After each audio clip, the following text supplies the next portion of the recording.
Hi, I'm Dr. Kojin. We're here with Patricia. She's nice enough to let us videotape to help the nurses. And what we did on her was her tear troughs. I don't teach that for nurses because that's something only a doctor should do. But I'm going to teach you guys everything else that we've done on her. If you see before the creases under her eyes and how much smoother they are now, like there and there.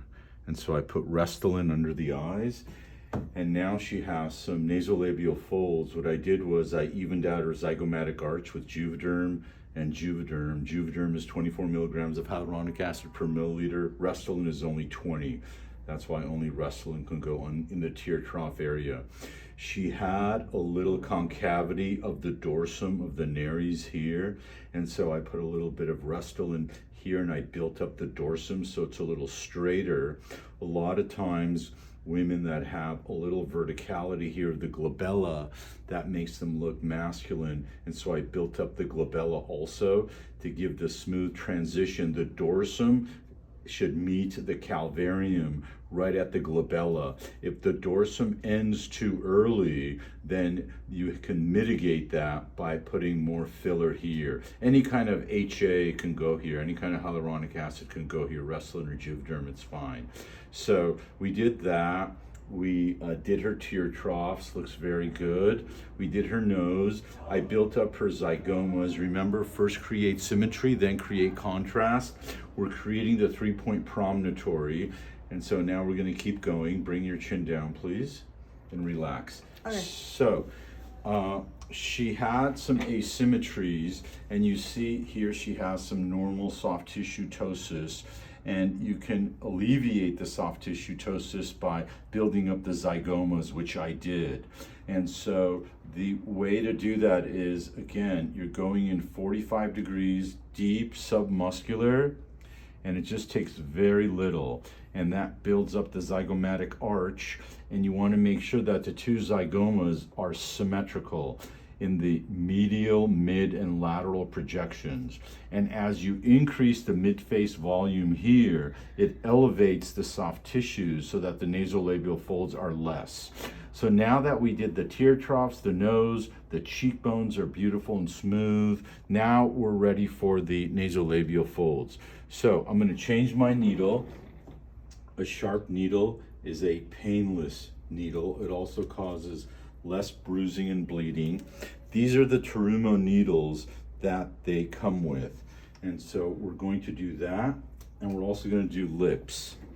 So this is Juvederm. I switched from Restylane under the eyes to Juvederm because the Juvederm is more robust. So now we're gonna go in here. And so whereas the zygoma was 45 because it's submuscular on the periosteum of the zygoma, we're gonna go 5 degrees into the nasolabial fold. She's had a little bit of numbing cream on. Her skin has been cleaned with alcohol many times. She's been off of alcohol, aspirin, Advil, fish oil for more than 3 days. That's why, as you see when I'm injecting her, she's barely bleeding. Do not inject anyone who has alcohol in their system. Alcohol destroys platelets. They will have a lot of bruising and bleeding. So you see I'm in the dermis, 5 degrees, right parallel to the dermal layer, and that's just beautiful. So we're going to do the other side too. So she has still this little nasojugal groove. So I'm going to try to add a little bit of volume here to try to lift that. See, just a little bit. See how that's smoothened out?